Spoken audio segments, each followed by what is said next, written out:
बाबा जी और हुजूर जी की प्यारी साध संगत जी, सभी को प्यार भरी राधा स्वामी जी। संगत जी, आप सबको पता है कि इस समय पंजाब, जम्मू और हिमाचल प्रदेश के हालात बहुत ही गंभीर बने हुए हैं। लगातार भारी बारिश के कारण ब्यास नदी, सतलुज और रावी नदी अपने पूरे उफान पर हैं। कई गांव और इलाके पानी में डूब गए हैं और हजारों परिवार बेघर हो चुके हैं। इतिहास हमेशा गवाह रहा है कि जब भी देश पर कोई मुसीबत आई है, हमारे बाबा जी और पूरी साध संगत ने आगे बढ़कर सेवा की है। आज भी वही जज्बा और वही परंपरा जारी है।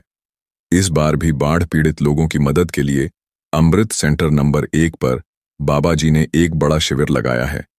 यहाँ दिन रात 24 घंटे लगातार लंगर की सेवा चलाई जा रही है। हर जरूरतमंद तक खाना, कपड़े और जरूरी सामान पहुंचाया जा रहा है। जहां जहां नदी का पानी खतरे से ऊपर है, वहां बाबा जी के सेवादार पूरी लगन और समर्पण से सेवा कर रहे हैं। चाहे दिन हो या रात, हर समय संगत मदद के लिए तैयार खड़ी है।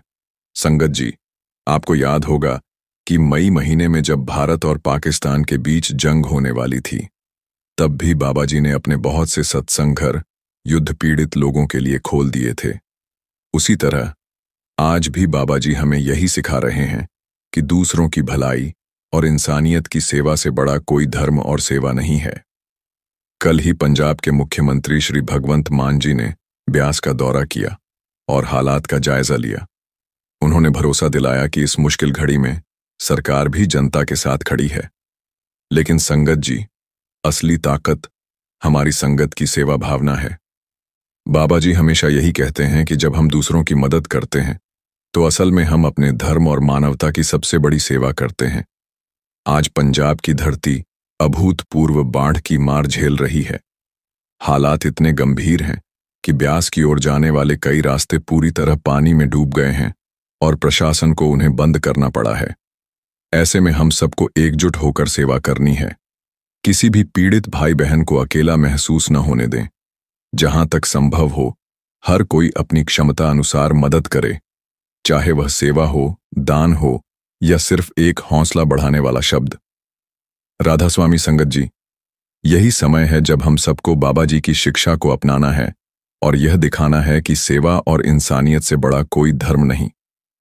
ब्यास नदी का जलस्तर इतनी तेजी से बढ़ रहा है कि स्थिति नियंत्रण से बाहर होती जा रही है। इन तीनों नदियों के कारण पंजाब का एक बड़ा इलाका तबाही की चपेट में है। यह बाढ़ केवल खेत खलिहानों को ही नहीं डुबो रही, बल्कि गांव-गांव में हाहाकार मचा रही है।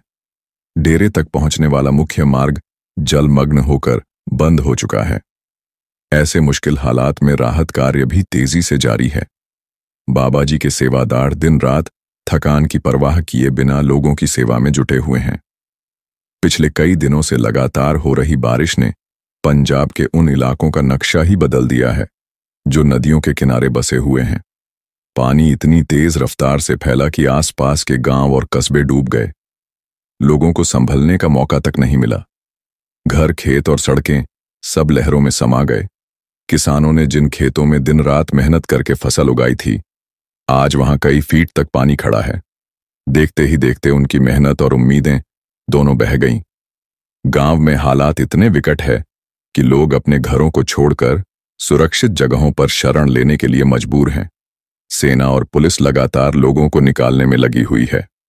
इसके अलावा जहां भी संभव हो रहा है, बाबा जी ने अपने सेवादार भी भेजे हैं ताकि अधिक से अधिक लोगों की जान बचाई जा सकेगी और कोई संकट में ना फंसे। सबसे बड़ी चिंता यह है कि एक सड़क जिस रास्ते से संगत सामान्य दिनों में डेरे जाया करती थी, आज वही सड़क पूरी तरह पानी में डूबी हुई है। कई जगह पर सड़क कट चुकी है। पैदल जाना भी लगभग असंभव हो गया है। गाड़ियों की तो बिल्कुल गुंजाइश ही नहीं है। इस मार्ग को आवागमन के लिए बंद कर दिया गया है और अब ट्रैफिक को वैकल्पिक रास्तों से डेरे की ओर भेजा जा रहा है।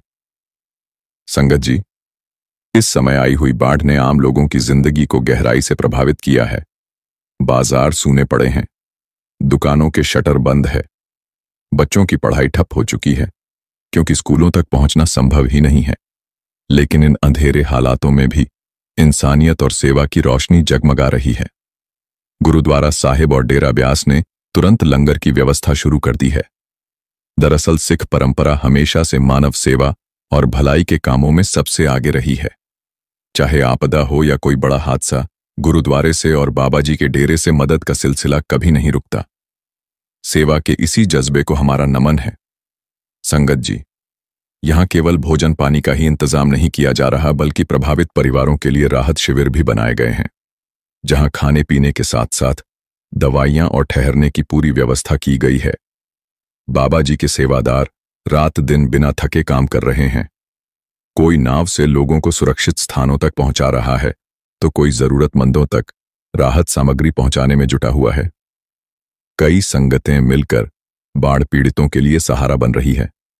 ऐसे में संगत जी, अगर हमारे आसपास भी कोई परेशान या पीड़ित दिखाई दे, तो उसकी मदद करने में जरा भी देर नहीं करनी चाहिए। इंसानियत हमें यही सिखाती है कि एक दूसरे का सहारा बने। प्रशासन भी हालात पर लगातार नजर बनाए हुए है। जैसा कि पहले भी बताया गया कि पंजाब सीएम भगवंत मान जी ने कल ब्यास का दौरा किया और प्रशासन को जरूरी निर्देश दिए। सेना और पुलिस मिलकर राहत कार्य में लगे हुए हैं। साथ में सेवादार भी सेवा करने में किसी से कम नहीं है। सच यही है संगत जी कि इतनी भयंकर आपदा से निपटना आसान नहीं होता। जब प्रकृति अपना प्रकोप दिखाती है, तो इंसान कितना भी सामर्थ्यवान क्यों ना हो, उसकी मेहनत, उसके सपने और उसका सब कुछ एक ही पल में डूब सकता है। 2 दिन पहले माता वैष्णो देवी में भी भयानक हादसा हुआ। पहाड़ खिसकने के कारण कुछ श्रद्धालु नीचे दब गए थे और कुछ लोगों की जान भी चली गई। संगत जी, ये सब यूं ही नहीं हो रहा। जब जब इंसान ने प्रकृति से खिलवाड़ किया है, तब तब प्रकृति ने अपना रौद्र रूप दिखाया है। आज इंसान अपने स्वार्थ के लिए पहाड़ों और जंगलों को काटता चला जा रहा है, जिस वजह से हर साल मौसम में बड़ा बदलाव देखने को मिल रहा है। जी, बाढ़ की बात से मुझे एक पुराना किस्सा याद आ रहा है, जब एक बार एक गांव में भयानक बाढ़ आ गई थी और उस गांव में बाबा जी को मानने वाला एक सत्संगी रहता था। संगत जी, अगर आप इस बात को अगर ध्यान से सुन लेंगे तो यकीन मानिए, यह बात आपके जीवन में हर कदम पर काम आएगी। संगत जी, एक छोटे से गांव में एक सत्संगी भाई रहा करता था। उसका बाबा जी पर ऐसा अटूट भरोसा था कि हर वक्त सेवा और सिमरन में ही डूबा रहता था। तो एक दिन वह अपने आंगन में बैठा भजन सिमरन कर रहा था कि अचानक गांव में हड़कंप मच गया। लोग जोर जोर से चिल्लाने लगे कि बांध टूट गया है और अब बाढ़ गांव में घुसने वाली है। गांव में अफरा तफरी का माहौल बन गया था। हर कोई अपना सामान समेटकर सुरक्षित जगह की ओर निकलने लगा। जाते जाते कई लोगों ने उस सत्संगी को भी पुकारा, भाई जल्दी चलो, जान बचाओ। लेकिन उसने किसी की बात पर ध्यान ही नहीं दिया। शांत भाव से बोला, तुम लोग जाओ, मेरे बाबा जी मेरे साथ हैं, वो मुझे कुछ नहीं होने देंगे। इतना कहकर वो फिर से अपने सिमरन में डूब गया। धीरे धीरे पानी गांव में भरने लगा। हालात बिगड़ते देख पुलिस और कुछ गांव वाले नाव लेकर पहुंचे, ताकि अगर वहां कोई इंसान फंसा है तो उसे बचाया जा सके। जब उन्होंने उस सत्संगी को देखा तो उन्होंने जोर से आवाज लगाई कि भाई जल्दी नाव पर बैठ जाओ, हम तुम्हें यहां बचाने आए हैं। मगर उसने यह कहकर मना कर दिया कि तुम मुझे क्या बचाओगे, मेरे रक्षक तो मेरे बाबा जी ही हैं, मुझे कभी डूबने ही नहीं देंगे। पुलिस और गांव वाले समझाने की कोशिश करते रहे कि भाई यह समय भावनाओं में बहने का नहीं है। लेकिन जब वो नहीं माना तो मजबूर होकर पुलिस वालों को आगे बढ़ाना पड़ा। अब हालात इतने बिगड़ गए कि पानी उसके गले तक आ पहुंचा। जान बचाने के लिए वो भागकर अपने घर की छत पर चढ़ गया। इधर सरकार ने बड़े पैमाने पर बचाव अभियान शुरू कर दिया था। कुछ ही देर बाद इलाके के ऊपर 2 हेलीकॉप्टर लगातार चक्कर लगाने लगे। उनमें से एक में बैठे जवान ने दूरबीन से देखा तो उनकी नजर उस सत्संगी भाई पर पड़ी जो अपनी छत पर अकेला बैठा हुआ था। तो फौरन हेलीकॉप्टर नीचे लाया गया और उसकी ओर एक रस्सी फेंकी गई। ऊपर से आवाज आई, भाई घबराओ मत, रस्सी पकड़ लो, हम तुम्हें बचाने आए हैं। इस रस्सी के सहारे हम तुम्हें ऊपर खींच लेंगे, तुम बस रस्सी को अच्छे से पकड़ लो। संगत जी, अब वो सत्संगी भाई जिसने पहले ही कई बार मदद लेने से इनकार कर दिया था, इस बार भी हठ और घमंड में बोल उठा, तुम लोग कौन होते हो मुझे बचाने वाला? क्या तुम भगवान हो? मेरा उद्धार तो मेरे सद्गुरु ही करेंगे। मुझे तुम्हारी कोई सहायता की जरूरत ही नहीं है। मुझे तुम्हारी सहायता नहीं चाहिए, तुम यहां से चले जाओ। हेलीकॉप्टर में बैठे जवान और अधिकारी ये सुनकर दंग रह गए। उन्हें लगा कि यह व्यक्ति कितना अड़ियल है। इतना समझाने का कोई असर न देखकर वे भी मजबूरन वापस लौट गए। दिन बीतते गए। करीब 10-11 दिन बाद बांध का पानी धीरे धीरे उतरने लगा। गांव के लोग जो सुरक्षित स्थान पर शरण लिए हुए थे वापस अपने घर लौटने लगे। जब सबकी गिनती की गई तो यह देखकर सब दंग रह गए कि पूरा गांव तो सुरक्षित था, बस एक इंसान को छोड़कर। और वह अकेला व्यक्ति वही सत्संगी निकला जो हर बार यह कहकर मदद ठुकरा देता था कि मुझे मेरे बाबा जी बचा लेंगे। उस बाढ़ में उसकी मौत हो चुकी थी। अब यह खबर सुनकर गांव वालों के मन में सवाल उठने लगे, आखिरकार उसके बाबा जी आए क्यों नहीं? जिस पर उसे इतना विश्वास था, इतना विश्वास किया उसने, उसे बचाया क्यों नहीं? क्या उसका भरोसा व्यर्थ निकला? लेकिन गांव में ऐसे लोग भी थे जो पहले से ही संतमत से जुड़े हुए थे और बाबा जी की शिक्षाओं को समझते थे। वे यह जानकर हैरान नहीं हुए, बल्कि हल्की मुस्कान के साथ शांत खड़े रहे। जब अन्य गांव वालों ने उनसे पूछा, तुम मुस्कुरा क्यों रहे हो? क्या तुम्हारा बाबा इतना भी सामर्थ्य नहीं है कि अपने ही भक्त की रक्षा कर सके? उसको तो तुम्हारे बाबा पर पूरा विश्वास था, फिर भी तुम्हारा बाबा उसको बचाने नहीं आया। तब वे संत से जुड़े लोग गंभीर स्वर में बोले, तुम्हें ऐसा लगता है कि बाबा जी उसके पास आए ही नहीं, पर सच्चाई यह है कि बाबा जी 3-3 बार उसकी मदद के लिए पहुंचे थे। पर अफसोस, वो भाई उन्हें पहचान ही नहीं पाया और बार बार बाबा जी को मना करता रहा। इसलिए आखिर में वो पानी में डूब गया। फिर उन्होंने उन सब गांव वालों को विस्तार से समझाया। सबसे पहले जब गांव वाले उसे आवाज देकर बाहर ले जाने आए थे, तब बाबा जी उन्हीं के रूप में उसके पास पहुंचे थे, लेकिन उसने उनकी बात को ठुकरा दिया। अब दूसरी बार बाबा जी पुलिस और गांव वालों के रूप में नाव लेकर इस भाई के पास पहुंचे थे, लेकिन फिर भी यह भाई पहचान न सका और उनके साथ जाने से मना कर दिया। और आखिरी बार जब पानी सिर से ऊपर चला गया, तब बाबा जी हेलीकॉप्टर के रूप में उसकी सहायता के लिए आए, परंतु उस भाई ने इस बार भी सहायता लेने से इनकार कर दिया। संगत जी, अब आप ही विचार कीजिए, इस पूरी घटना में सद्गुरु की क्या गलती थी? सद्गुरु ने तो हर बार उसे बचाने का मार्ग खोल दिया था, मगर जब इंसान खुद ही कदम बढ़ाने को तैयार ही ना हो तो भला सद्गुरु क्या कर सकते हैं? 3-3 अवसर मिलने के बावजूद जब उस भाई ने सद्गुरु को पहचानने से इनकार कर दिया, तब अतः काल ने उसे अपने शिकंजे में कस ही लिया। यह सुनकर गांव वालों की आंखें खुल गईं। सभी को साफ साफ समझ आ गया कि जब भी हम मलिक को पुकारते हैं तो वे जरूर हमारी सहायता के लिए आते हैं। बस फर्क इतना होता है कि कभी वे किसी इंसान के रूप में आते हैं तो कभी हालात के रूप में और कभी किसी साधन के सहारे। असली बात यह है कि हम में उन्हें पहचानने की समझ और श्रद्धा होनी चाहिए। अक्सर जब हमारा कोई काम किसी इंसान के जरिए बन जाता है या किसी बड़ी मुसीबत से छुटकारा मिल जाता है, तो हम कहते हैं कि उस इंसान को भगवान ने ही हमारे लिए भेजा है। संगत जी, भगवान खुद भले ही आए या ना आए, लेकिन अपने भक्तों की मदद करने किसी न किसी रूप में किसी न किसी को भेजते जरूर है। अब अगर हम उन्हें पहचान ही ना सके तो इसमें पूरी गलती हमारी ही है। संगत जी, और दूसरी सीख हमें यह मिलती है कि मालिक हमेशा उसी का साथ देते हैं जो खुद भी मेहनत करता है, संघर्ष से पीछे नहीं हटता।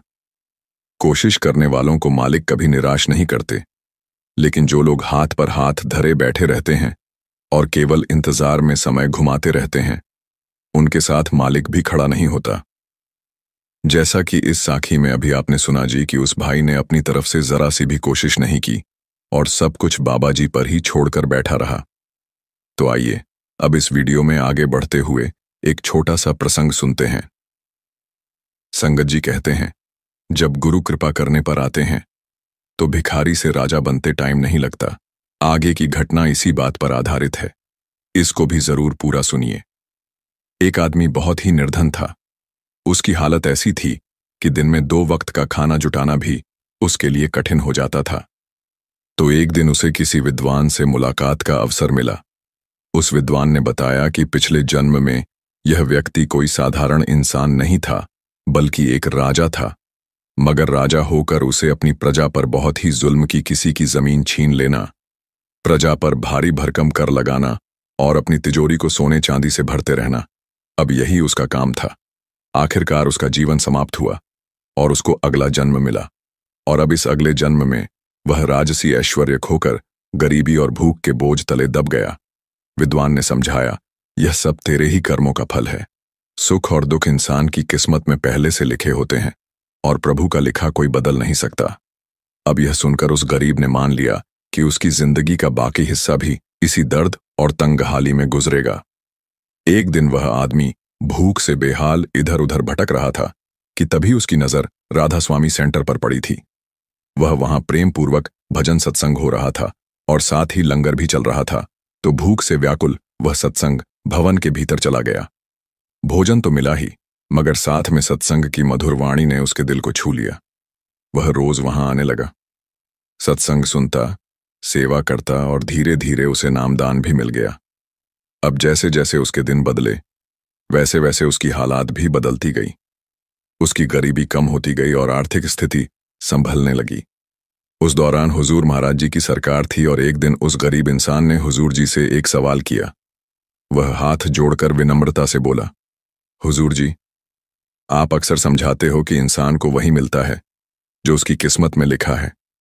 सुख दुख, तकलीफें और सुविधाएं सब हमारे कर्मों के हिसाब से ही तय होते हैं। तो जो समय और जैसा भाग्य लिखा है वही घटता है, न उससे पहले, न उससे बाद में, न ज्यादा न कम। लेकिन मेरे जीवन का अनुभव कुछ और कह रहा है।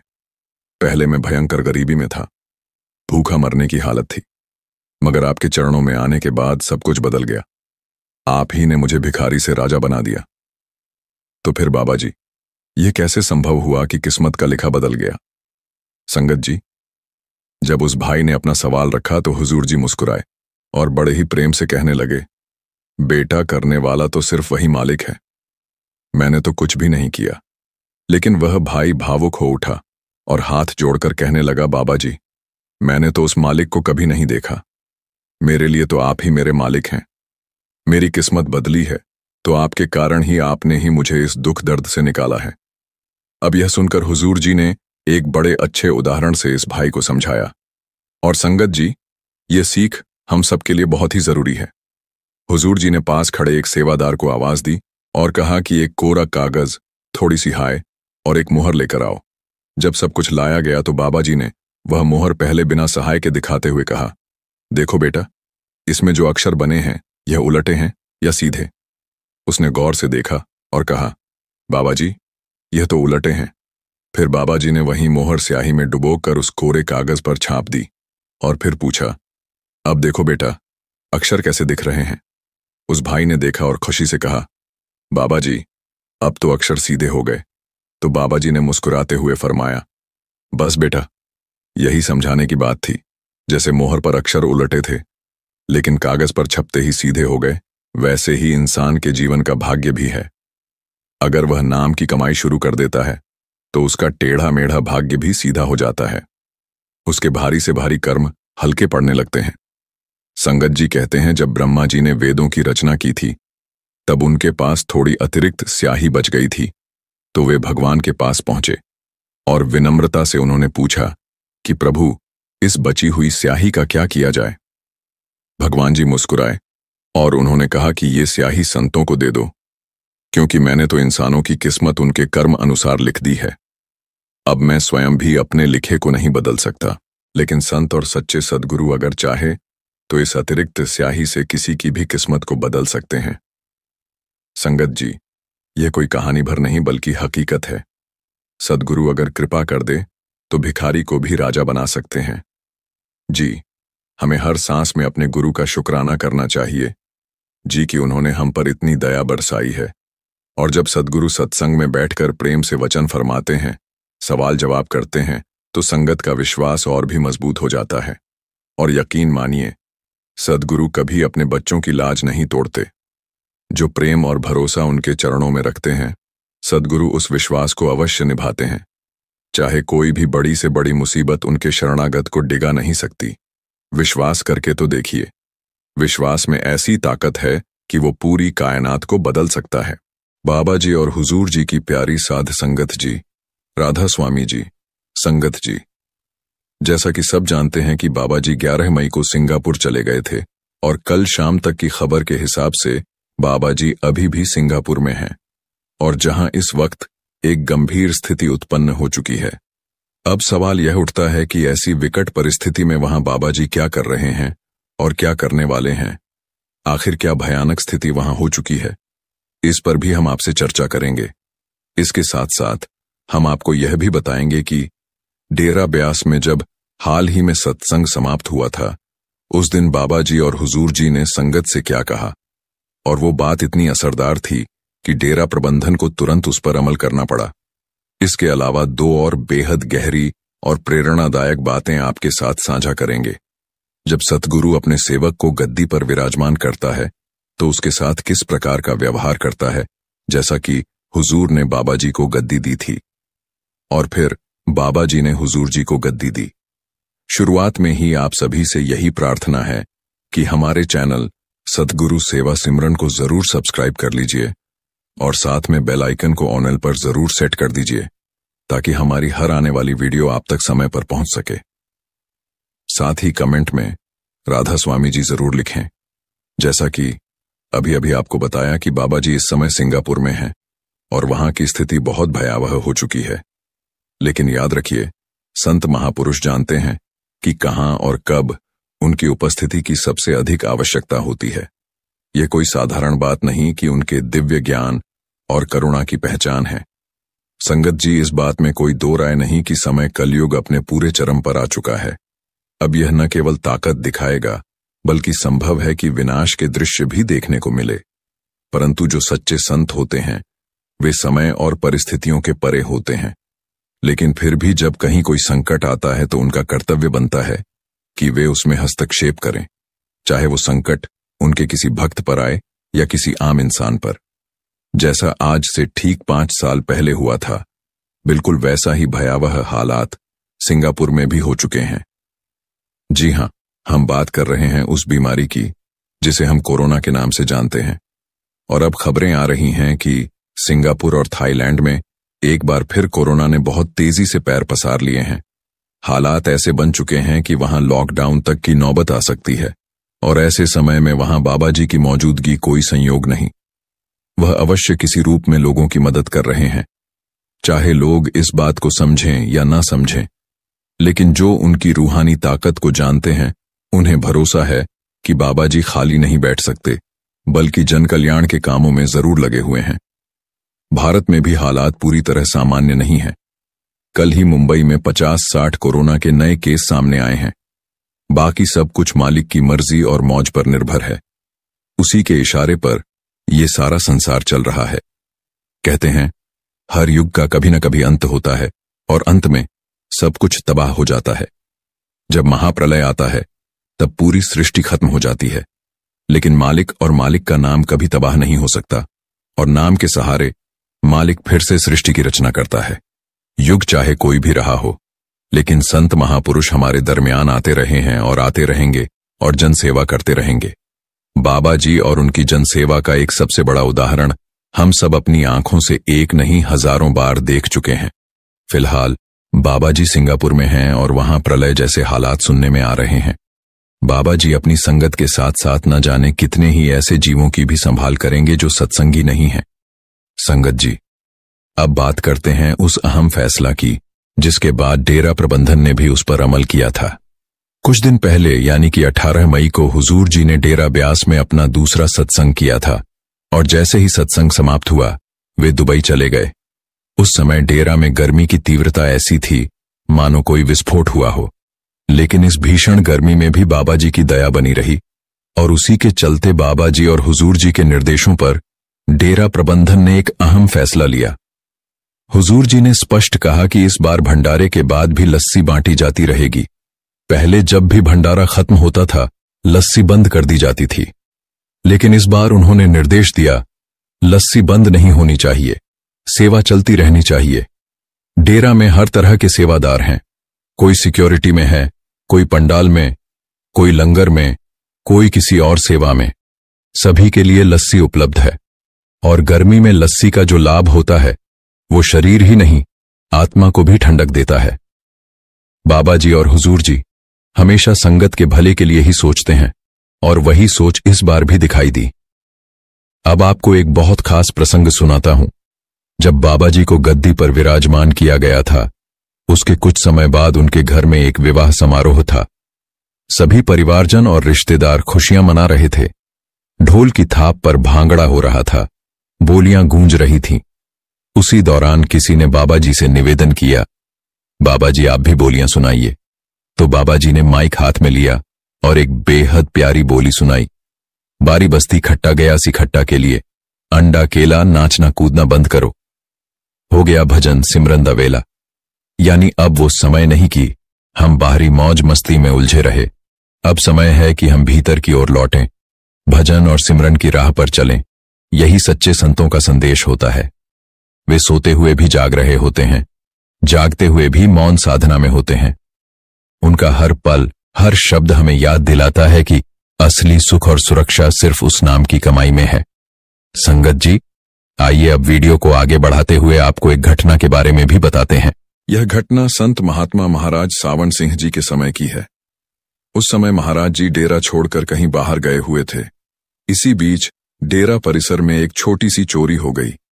किसी को यह मालूम नहीं था कि महाराज जी कब लौटेंगे, लेकिन जैसे ही वह अचानक रेलवे स्टेशन पहुंचे, वहां पर उस समय भंडारी सेवा कर रहा था। महाराज जी ने भंडारी से पूछा, क्या हुआ?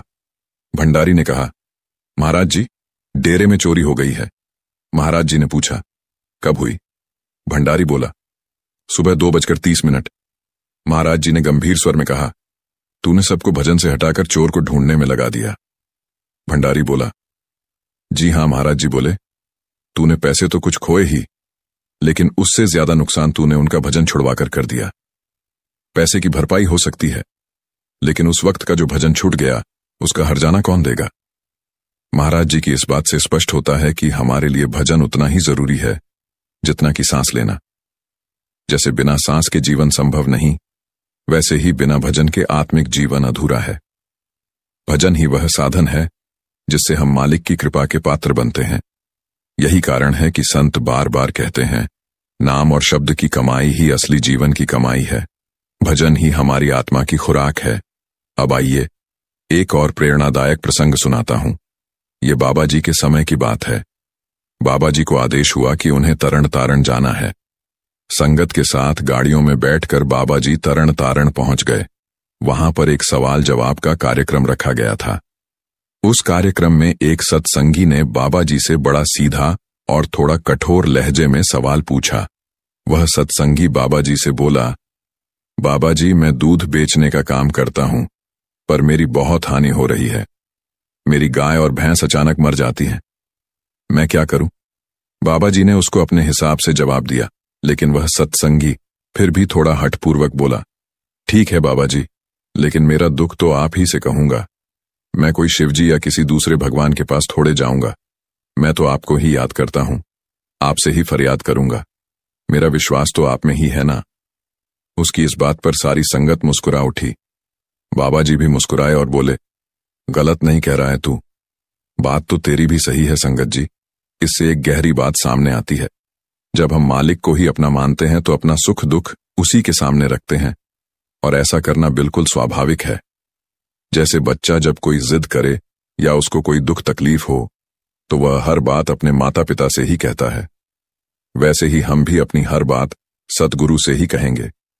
हमारे बाबा जी हमारे माता पिता दोनों हैं। बाबा जी ने फिर उस सत्संगी को प्रेम पूर्वक समझाया, बेटा, यहां पर हम आत्मा की बात करने आए हैं, संसार की नहीं। अगर कोई परेशानी है भी तो भरोसा अपने पिता पर होना चाहिए। हो सकता है वह डर करें, लेकिन अंधेर नहीं करता। भरोसा चाहे छोटा हो चाहे बहुत पतले, धागे जैसा अगर सच्चा है तो वही हमें पार लगा देता है। जैसे डूबते को तिनके का सहारा होता है, वैसे ही इस काल रूपी भवसागर से पार जाने के लिए सतगुरु ही हमारा एकमात्र सहारा है। इसीलिए स्वामी जी ने भी कहा था, लगाओ मेरी नया सतगुरु पार, मैं वही जात जगधार। स्वामी जी कह रहे हैं, मैं तो इस जग की धारा में बहा जा रहा हूं। हे मेरे प्रिय सतगुरु, अब आप ही हैं जो मेरी नाव को पार लगा सकते हो। संगत जी, अगर हम किसी और से मदद मांग लें और सतगुरु फिर भी कृपा कर दें तो वह भी उनकी ही महिमा है, लेकिन भरोसा उन्हीं पर होना चाहिए। सद्गुरु के पास किसी चीज की कमी नहीं होती, बस उनकी एक आदत होती है। वह हमें परखते हैं, बार बार परखते हैं। जब वह देख लेते हैं कि अब यह आत्मा इस योग्य हो गई है, तब वह उसे आत्मिक दौलत देना शुरू कर देते हैं।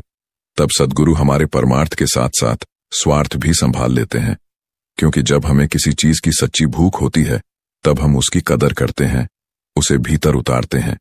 यही वजह है कि सद्गुरु अक्सर सत्संग में फरमाते हैं, उसके घर देर हो सकती है पर अंधेर नहीं। संगत जी, आइए अब डेरा ब्यास की शुरुआत करने वाले हमारे बाबा जी बाबा जयमल सिंह जी का एक प्रसंग सुनते हैं। एक दिन बाबा जी ने अपने सभी सत्संगियों से कहा, जाओ सत्संग पंडाल में जाकर बैठो। सभी सत्संगी वहां जाकर बैठ गए, लेकिन बाबा जी सत्संग पंडाल में नहीं गए। तो बीबी रुक ने बाबा जी से कहा, बाबा जी, अगर आप ही सत्संग पंडाल में नहीं जाएंगे तो फिर सत्संग कौन करेगा? संगत जी, यह बात उन दिनों की है जब बड़े महाराज जी के समय की चर्चा चल रही थी। उस समय बाबा जयमल सिंह जी ने बीबी राखो जी से कहा, देखो सत्संग कौन कर रहा है, जरा आंखें बंद करके देखो। जब बीबी रुको जी ने आंखें मूंद दी तो उन्हें बाबा सावन सिंह महाराज जी के दर्शन हुए। उस समय पर्दे खुले होते थे। सबको अपने सद्गुरु पर पूरा विश्वास था। सद्गुरु कोई भी निर्णय लेते या किसी आने वाली मौज को जाहिर करना होता तो पहले ही अपने सेवकों को सूचित कर देते थे। आज भी यही होता है। फर्क बस इतना है कि आज हम लोग सवाल उठाने लगते हैं। हम लोग तो जरा सी बात पर परेशान हो जाते हैं, चीखने चिल्लाने लगते हैं और फिर पूछते हैं सूरत ऊपर कैसे उठेगी। जबकि हमें सिर्फ एक ही बात कहनी चाहिए, शुक्र है मेरे सद्गुरु का जो उसने मुझे अपने काबिल समझा।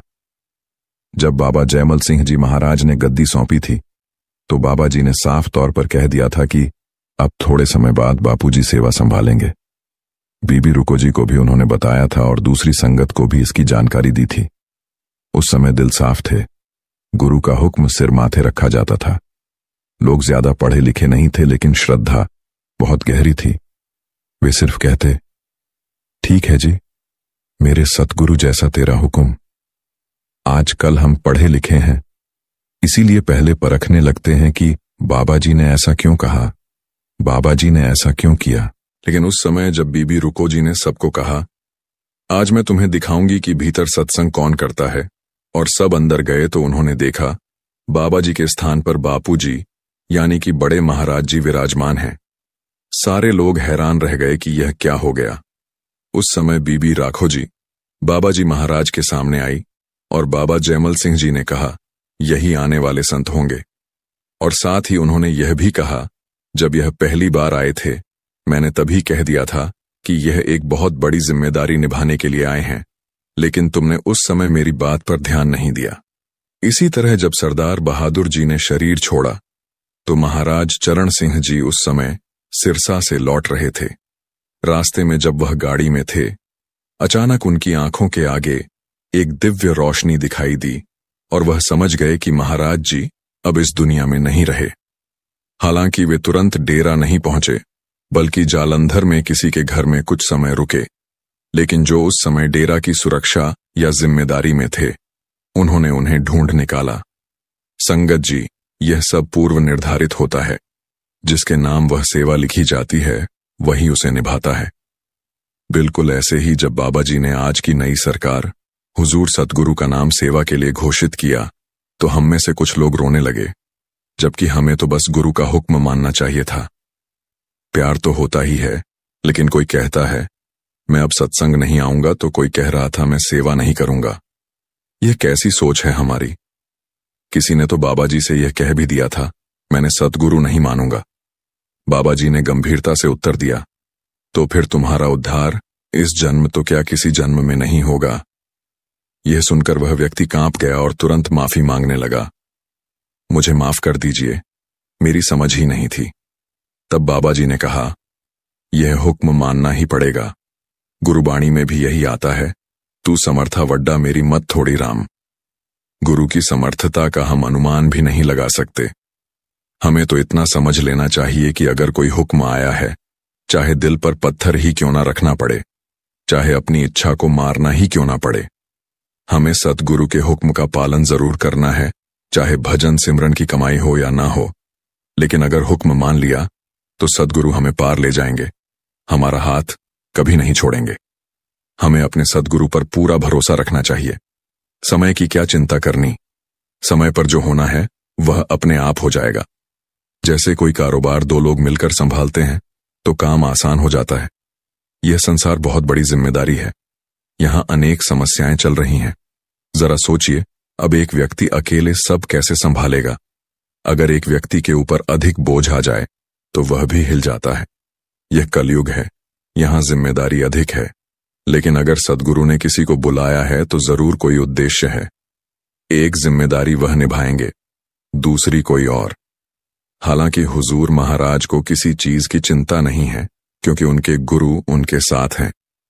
डेरा और संगत की जिम्मेदारी वे निभा रहे हैं, लेकिन जब तक बाबा जी स्वयं विराजमान हैं, हुजूर को किसी तरह की चिंता नहीं है। अगर उन्हें किसी बात की जरूरत महसूस होगी तो भीतर से पता कर लेंगे, नहीं तो फोन कर लेंगे। जब भी हुजूर को जरूरत होती है तो बस एक फोन की दूरी है, सीधे बाबा जी से बात हो सकती है। यही कारण है कि जो भी हो रहा है उसमें ना कोई अंतर है ना कोई भ्रम। सतगुरु बाबा जी और हुजूर जी में कोई भेद नहीं है। यह भेद हमारी सोच ने बनाए हैं कि बाबा जी और हुजूर जी अलग अलग हैं। इसीलिए हमें अपने नजरिए को बदलने की जरूरत है। हमें तो बस एक ही बात कहनी है, बाबा जी आपने जो भी किया वह हमें स्वीकार है। आपने जहां भी हमें रखा, जैसी भी स्थिति दी, बस वहीं से दिल से कहना है आपका शुक्र है। यही भावना हमारे हृदय में रहनी चाहिए। हर सांस के साथ बस शुक्राना ही निकलना चाहिए। बाबा जी और हुजूर जी की प्यारी साध संगत जी, सभी को प्यार भरी राधा स्वामी जी। साध संगत जी, आज की इस वीडियो में 3 बेहद चौंकाने वाली बातें साझा की जाएंगी, जिनके बारे में अधिकांश लोग अनजान हैं। इनमें डेरे और परमार्थ से जुड़ी सच्चाइयों का उल्लेख होगा। साथ ही आप यह भी जानेंगे कि बाबा जी वास्तव में कौन हैं, उनकी पहचान क्या है और वे किसके अवतार माने जाते हैं। सबसे पहले बात करेंगे उस घटना की जब बाबा जी के एक पुराने और विश्वस्त सेवादार ने परमार्थ और डेरे से जुड़ी ऐसी सच्चाई उजागर की जिसे जानकर कई लोगों के होश उड़ गए। इस खुलासे को इन्होंने 60 साल की उम्र में आने के बाद संगत को बताया था। इसके बाद बाबा जी के पाठी साहब से जुड़ी एक रोचक सच्ची घटना का भी जिक्र होगा। अंत में आपको हम बताएंगे कि बाबा जी की असली हस्ती क्या है और वे किसके अवतार हैं। इस वीडियो में आपको 3 महत्वपूर्ण जानकारियां मिलेंगी, इसलिए इसे अंत तक जरूर देखें। आइए अब शुरू करते हैं परमार्थ की उस सच्चाई से जिसको जानना बहुत जरूरी है। इनका नाम है सेवादार हकीम पाल। इन्होंने बताया, मैं बचपन से ही अपने माता पिता के साथ डेरे जाया करता था। उस समय हुजूर जी गद्दी पर विराजमान थे। मेरे माता पिता नियमित रूप से डेरे जाकर सेवा किया करते थे। हालांकि उस समय मेरी उम्र महज 10 साल थी, इसलिए मुझे परमार्थ का महत्व समझ नहीं आता था। मुझे तो बस सेवा करना अच्छा लगता था। जो भी काम मिलता मैं खुशी खुशी पूरा कर दिया करता था। मेरी निष्ठा देखकर दूसरे सेवादार भी मुझसे स्नेह करने लगे। समय के साथ मेरी उम्र बढ़ी और सेवा के प्रति मेरी रुचि भी गहरी होती गई। 20 साल की उम्र में मैं अपने माता पिता के बिना भी डेरे जाकर सेवा करने लगा। हुजूर जी के दर्शन के लिए मेरे मन में ऐसी लगन पैदा हो गई थी कि मैं अक्सर डेरे जाने लगा। 1990 में जब मेरी उम्र 25 साल की हुई तो उसी साल जून में हुजूर जी ने चोला त्याग दिया। यह घटना मेरे लिए बेहद दुखदाई थी। हुजूर जी के जाने के बाद मैं कई दिनों तक डेरे नहीं गया। कुछ दिन बाद बाबा जी ने गद्दी संभाल ली। मैं फिर भी डेरे नहीं गया, क्योंकि मेरा मन सिर्फ हुजूर जी को देखने के लिए तड़पता था। मेरे माता पिता ने मुझे समझाया कि गुरु कभी कहीं नहीं जाते, वे हर रूप में हमारे साथ होते हैं। बाबा जी भी हुजूर जी का ही रूप हैं।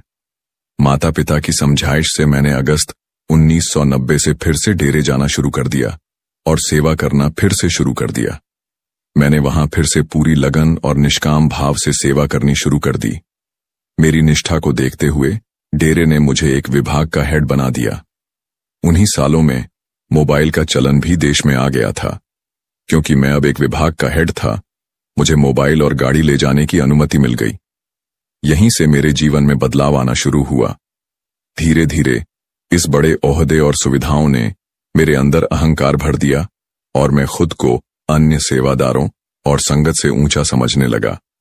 मेरे अंदर अहंकार की जड़ें इतनी गहरी हो चुकी थीं कि मैं खुद को सबसे ऊपर समझने लगा था। दूसरों से बात करने का मेरा अंदाज ऐसा हो गया मानो वे सब मेरे अधीन काम करने वाले नौकर हों। संगत में से कोई मुझसे कुछ पूछता तो मैं उन्हें घमंड भरे अंदाज में जवाब देता।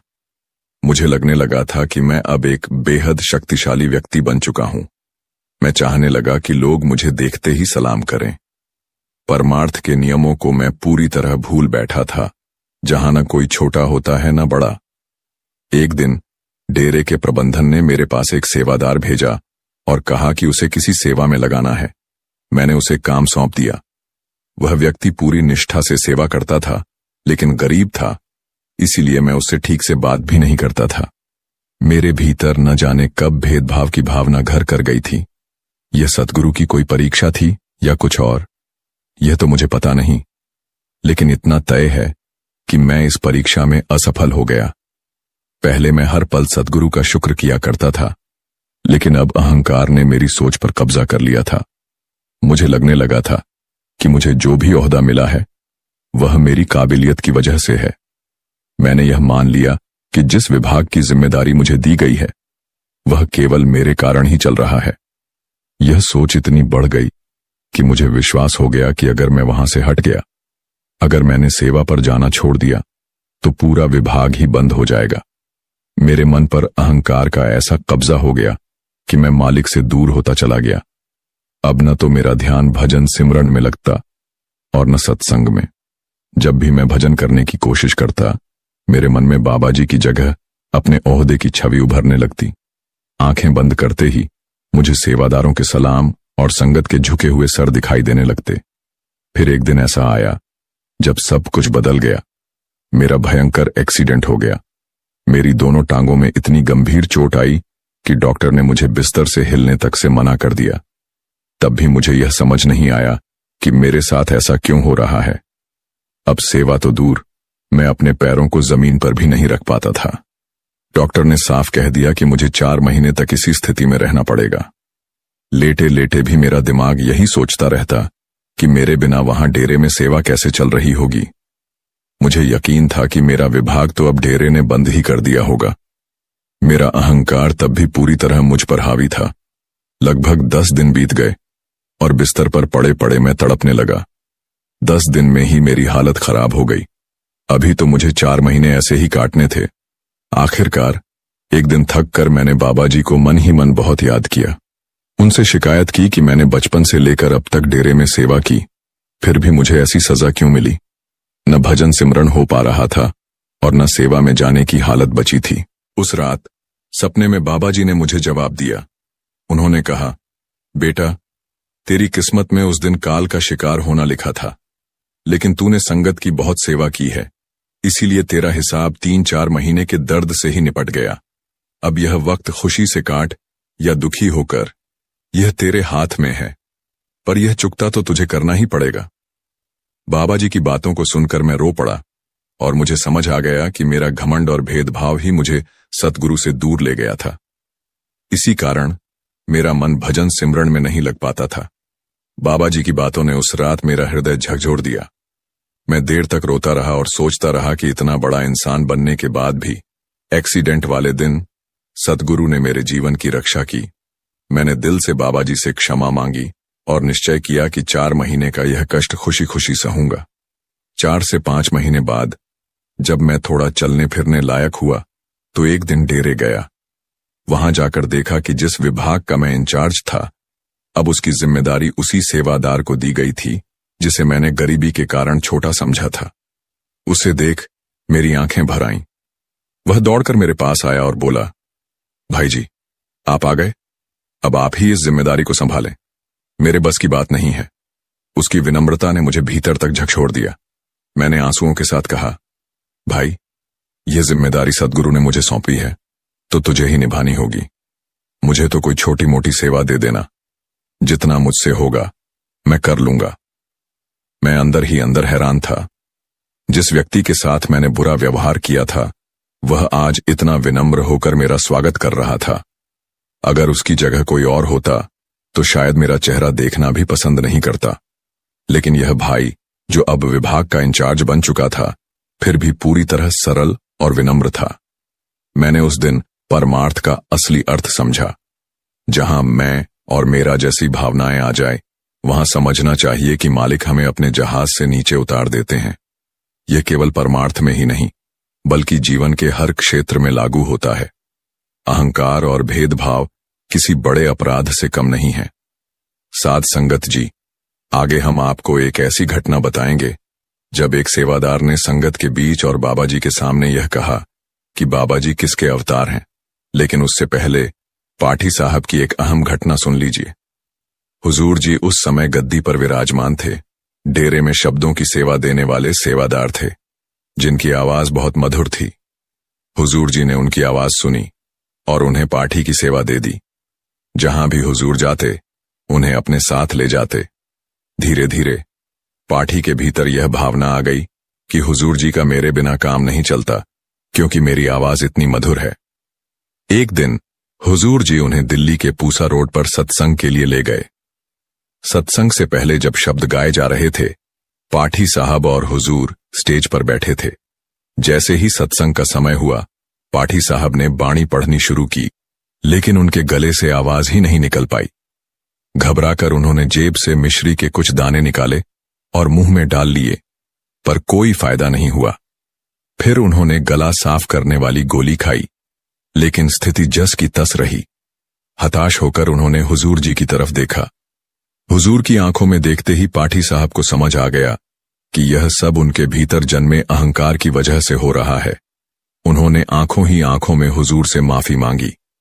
हुजूर ने भी उन्हें माफ कर दिया। इसके बाद पाठी साहब की आवाज लौट आई और उन्होंने तुकें पढ़नी शुरू कर दी। इंसान की फितरत यही होती है कि जरा सी तारीफ होते ही उसके भीतर अहंकार जन्म ले लेता है। मगर परमार्थ में ऐसी सोच कभी काम नहीं आती। परमार्थ का असली अर्थ यही है कि जब तक हम काम, क्रोध, लोभ, मोह और अहंकार जैसे विकारों को पूरी तरह नष्ट नहीं कर देते, तब तक हमें इसमें तरक्की नहीं मिल सकती। साध संगत जी, अब मैं आपको वह घटना बताता हूं जब एक भाई ने संगत के बीच बाबा जी के बारे में एक खास बात कही थी कि बाबा जी कौन हैं, किसके अवतार हैं। यह भाई देखने में असमर्थ था। पहली बार जब वह डेरे आया तो सेवादारों ने उसकी स्थिति देख उसे पंडाल में बिठा दिया, जहां बाबा जी का सत्संग होने वाला था। सत्संग सुनने के बाद इस भाई के भीतर नाम लेने की तीव्र इच्छा जाग गई। सत्संग समाप्त होते ही उसने सेवादारों से बाबा जी से मिलने की जिद की। जब सेवादारों ने पूछा कि क्यों मिलना चाहते हो, लेकिन उसकी दृष्टिहीनता के कारण सेवादारों ने उसे बाहर कर दिया। वह जिद पर अड़ गया और बोला, अगर मुझे नामदान नहीं दिया जा सकता तो मुझे अपने गुरु से मिलवा दीजिए। मैं खुद उनसे पूछूंगा कि मुझे नामदान क्यों नहीं मिल सकता। यह बात बाबा जी तक पहुंची और बाबा जी ने सेवादारों को उस अंधे आदमी को बाहर बैठाने को कहा। बाबा जी सब जानते थे। जब संगत को नामदान दिया जा चुका था, तब बाबा जी ने उस भाई को बुलाया और कहा, भाई यहां आ और मेरी तरफ देख, यह चेहरा तेरे बहुत काम आएगा। जैसे ही उसने बाबा जी की तरफ देखा, कुछ सेकंड के लिए उसकी आंखों की रोशनी लौट आई। बाबा जी का चेहरा देखते ही उसकी आंखों से आंसू बहने लगे। बाबा जी ने उसे नामदान दिया और कुछ ही समय में उस भाई ने अपनी साधना से शब्द को प्रकट कर लिया। एक दिन सत्संग में वह फिर आया और बीच में खड़े होकर कुछ कहने की विनती करने लगा। बाबा जी ने उसे बैठने को कहा, लेकिन थोड़ी देर बाद वह फिर खड़ा हो गया। सेवादारों ने उसे बिठा दिया। सत्संग समाप्त होने के बाद वह फिर खड़ा हुआ और बाबा जी से बोलने की अनुमति मांगी। बाबा जी ने हंसते हुए कहा, चला ले भाई, कौन सी बंदूक चलानी है। इस पर वह भाई संगत से मुखातिब हुआ और बोला, भाइयों और बहनों, यह जो आपके सामने बैठे हैं, यह कोई साधारण इंसान नहीं है। इन्हें आम इंसान समझने की भूल मत करना। यह खुद परमात्मा के अवतार हैं। उसने आगे बताया कि कुछ महीने पहले बाबा जी ने उस पर कृपा की थी, जिससे उसे ज्ञान की प्राप्ति हुई। उसने कहा, पिछले जन्म में मैं एक चील था और डेरे के पास रेलवे स्टेशन के आसपास रहता था। एक दिन कुछ सेवादार वहां सेवा कर रहे थे और पेड़ के नीचे बैठकर लंगर कर रहे थे। रोटी का एक टुकड़ा जमीन पर गिरा, जिसे मैंने उठा लिया और खा लिया। लेकिन मेरी भूख नहीं मिटी तो मैं शिकार की तलाश में उड़ गया। चील जाति को मांस प्रिय होता है। मैंने देखा कि एक कुत्ता रेलवे लाइन पर अधमरी हालत में पड़ा हुआ है। मैं उसके पास गया और उसकी आंखें निकालकर खा लीं। इसी कारण इस जन्म में मुझे आंखों की रोशनी नहीं दी गई। फिर उसकी आवाज भावुक हो गई। उसने कहा, लेकिन मेरे बाबा जी ने मुझ पर इतनी कृपा की और मुझे सब कुछ दे दिया, क्योंकि मैंने लंगर की रोटी का एक टुकड़ा खाया था। मालिक ने इस जन्म में मुझे अपनी शरण में स्थान दिया। मुझे इस बात का कोई अफसोस नहीं कि मेरी आंखों की रोशनी नहीं है, क्योंकि मेरे सतगुरु मेरे रब ने मुझे वह सब कुछ दिया है जिसकी मुझे जरूरत थी। अब मेरे जीवन में किसी और चीज की कोई कमी नहीं है। यह केवल परमात्मा की महिमा हो सकती है, और इसीलिए मैं आप सबसे कहता हूं कि उन्हें साधारण इंसान मत समझना। ये सच में रब हैं। इतना कहते कहते उस अंधे भाई की आंखों से आंसू बहने लगे और संगत भी इस घटना को सुनकर भावुक हो गई। साध संगत जी, जिन्हें विश्वास है उनके लिए बाबा जी सच में रब हैं, और जो बाबा जी पर विश्वास करता है उसे बाबा जी कभी डूबने नहीं देते। उसका हाथ हमेशा थाम कर रखते हैं और बड़ी से बड़ी मुसीबत में उसका साथ देते हैं। और जिन्हें विश्वास नहीं, उनके लिए बाबा जी एक आम इंसान ही हैं। साध संगत जी, यह कहानी यह संदेश देती है कि जीवन में समय चाहे कितना भी कठिन हो, अगर हम नेक रास्ते पर चलते हैं, दूसरों की मदद करते हैं और ईश्वर पर भरोसा रखते हैं, तो हमें हमारी मेहनत और सच्चाई का फल जरूर मिलता है। संगत जी, बहुत समय पहले की बात है। किसी जंगल के किनारे एक विशालकाय पहाड़ी थी। उस पहाड़ी के सबसे ऊंचे शिखर पर एक गिद्ध अपनी पत्नी और बच्चों के साथ रहा करता था। एक दिन गिद्ध और उसकी पत्नी पहाड़ी के किनारे बसे उस घने जंगल में शिकार के लिए निकल पड़े। बहुत देर तक इधर उधर तलाश करने के बाद गिद्ध की नजर एक बड्ढे से बिल पर पड़ी। उसने अपनी पत्नी से कहा, प्रिय देखो, वहां पर कितना बद्धा बिल है, शायद हमें वहां कुछ खाने को मिल जाए। तब गिद्ध और गिद्ध की पत्नी उस बिल के पास गए। जैसे ही वे वहां पहुंचे तो देखा कि उस बिल में खरगोश के कई सारे बच्चे थे। यह देखकर गिद्ध की पत्नी खुशी से उछल पड़ी और कहने लगी, स्वामी, इतना सारा भोजन, अब तो हमें कई दिनों तक शिकार नहीं करना पड़ेगा। तब गिद्ध बोले, प्रिय नहीं, हम हमारी जरूरत के अनुसार ही भोजन लेकर जाएंगे। और इतना कहकर गिद्ध खरगोश के कुछ बच्चों को उठाकर अपनी पत्नी के साथ वापस उसी पहाड़ी पर अपने घोंसले में चला गया। वहां पहुंचने पर गिद्ध के बच्चे बहुत खुश हो गए और तुरंत भोजन करने लगे, लेकिन गिद्ध की पत्नी बहुत नाराज थी। उसने भोजन नहीं किया और कहने लगी, इतना सारा भोजन था, लेकिन आप केवल थोड़ा सा भोजन ही लेकर क्यों आए? तब गिद्ध अपनी पत्नी को समझाते हुए कहता है, प्रिय, हमें कभी भी ज्यादा लालच नहीं करना चाहिए। हमें हमेशा अपनी जरूरत के अनुसार ही अपने पैर पसारने चाहिए। ज्यादा लालच का परिणाम हमेशा बुरा ही होता है। ये बात मैं तुम्हें एक कहानी के माध्यम से समझाता हूं, लेकिन वादा करो प्रिय कि तुम पूरी कहानी को ध्यान से अंत तक सुनोगी। गिद्ध की पत्नी ने कहा, ठीक है स्वामी, आप सुनाइए। तब गिद्ध कहानी सुनाने लगता है और कहता है, प्रिय, बहुत समय पहले सूरजगढ़ नाम के एक छोटे से गांव में गोविंद नाम का एक किसान रहता था। गोविंद बहुत ही ईमानदार और नेक दिल आदमी था। गांव के सभी लोग उसे प्यार से गोलू कहकर बुलाते थे। उसके परिवार में उसकी पत्नी सरिता और 2 बच्चे थे। बीमारी और गरीबी की वजह से गोलू का शरीर बहुत ही कमजोर हो चुका था। उसके परिवार को 2 वक्त की रोटी भी नसीब नहीं हो पा रही थी। लेकिन गोलू की हालत हमेशा से ऐसी नहीं थी। एक समय था जब वह और उसका परिवार बहुत खुशहाल और भरा पूरा जीवन व्यतीत कर रहे थे। लेकिन 2 साल पहले गांव में एक महामारी फैल गई थी, जिसमें कई लोगों की जान चली गई। दुर्भाग्य से गोलू भी इस महामारी की चपेट में आ गया था। भगवान की दया से वह मरा तो नहीं, लेकिन इस महामारी ने उसे जीने लायक भी नहीं छोड़ा। कुछ समय बाद महामारी तो गांव से खत्म हो गई, परंतु गोलू के परिवार के लिए वह दुख और तकलीफें छोड़ डाट गई। उस महामारी के कारण अच्छा खासा हट्टा कट्टा गोलू अब एक बीमार और कमजोर आदमी बन चुका था। वैद्य और हकीमों से उसने बहुत इलाज करवाया, लेकिन उसकी हालत में कोई सुधार नहीं हुआ। यहां तक कि उसके पास जो 4 से 5 बीघा जमीन थी, वह भी उसके इलाज में बिक गई। अब उसके परिवार की हालत यह थी कि घर में खाने के लिए अन्न का एक दाना भी नहीं था। बीमारी की वजह से गोविंद का शरीर इतना कमजोर हो चुका था कि वह कहीं मेहनत और मजदूरी करने के लायक भी नहीं बचा। उसका शरीर तो बस यूं था कि मानो हड्डियों के ढांचे पर मांस की पतली सी चादर चढ़ा रखी हो, लेकिन उसे अपने परिवार की भूख और प्यास बर्दाश्त नहीं हो रही थी। आज भी उसके घर पर खाने के लिए कुछ नहीं था। उसके बच्चे भूख के मारे बिलबिला रहे थे और रो रहे थे। अपने बच्चों को रोता हुआ देखकर गोविंद रसोई में गया ताकि अपने बच्चों को खाने के लिए कुछ दे सके, परंतु सारे बर्तन खाली थे और रसोई में खाने के लिए कुछ भी नहीं बचा था। यह देखकर उसकी पत्नी कहने लगी, आप कोई रोजगार क्यों नहीं ढूंढ लेते? इस तरह से आखिर कब तक चलेगा? गोविंद कहने लगा, मैंने जिंदगी में कभी भी कोई लापरवाही नहीं बरती और ना ही कभी काम से जी चुराया, लेकिन बीमारी ने मुझे बहुत ही कमजोर कर दिया। अब मैं कामकाज के काबिल नहीं रहा, यह तो तुम भी जानती हो। पत्नी की बातें सुनकर गोविंद बहुत ही परेशान हुआ और घर में कुछ सामान तलाश करने लगा जिसे बेचकर वह थोड़े पैसे जुटा सके। आखिर उसने घर में एक लंबी रस्सी तलाश कर ली और कहने लगा, मैं इस रस्सी को बेचकर आता हूं ताकि बच्चों के लिए कुछ खाने पीने का इंतजाम कर सकूं। गोविंद की बातें सुनकर उसकी पत्नी कहने लगी, आज तो खा लेंगे लेकिन कल क्या करेंगे? गोविंद कहने लगा, अरे भाग्यवान, आज की व्यवस्था करने दो, कल का मालिक तो मेरा परमात्मा है, वह कुछ ना कुछ इंतजाम कर ही देगा।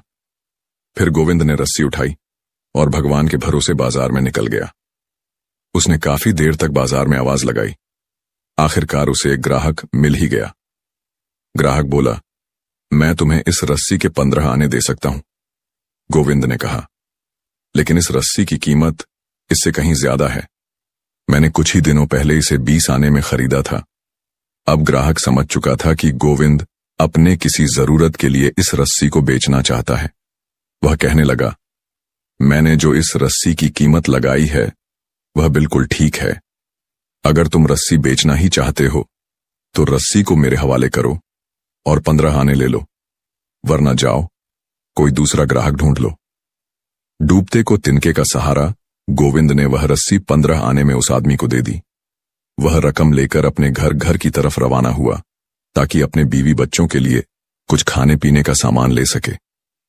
अचानक उसने रास्ते में 2 लोगों को देखा जो आपस में लड़ झगड़ रहे थे।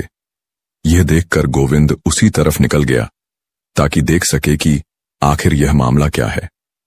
जब वह नजदीक पहुंचा तो उसने देखा कि एक जवान ने एक बूढ़े का हाथ कसकर के पकड़ रखा है और उसे अपने साथ ले जाना चाहता है। वह बूढ़ा व्यक्ति अपना हाथ छुड़ाने की पूरी कोशिश कर रहा था। गोविंद ने उस नौजवान से पूछा, अरे भाई, आखिर तुम इस बूढ़े को कहां ले जाना चाहते हो? जरा इसकी उम्र तो देखो, यह तुम्हारे बाप की उम्र का है। क्या इसके साथ ऐसा बर्ताव करना ठीक है?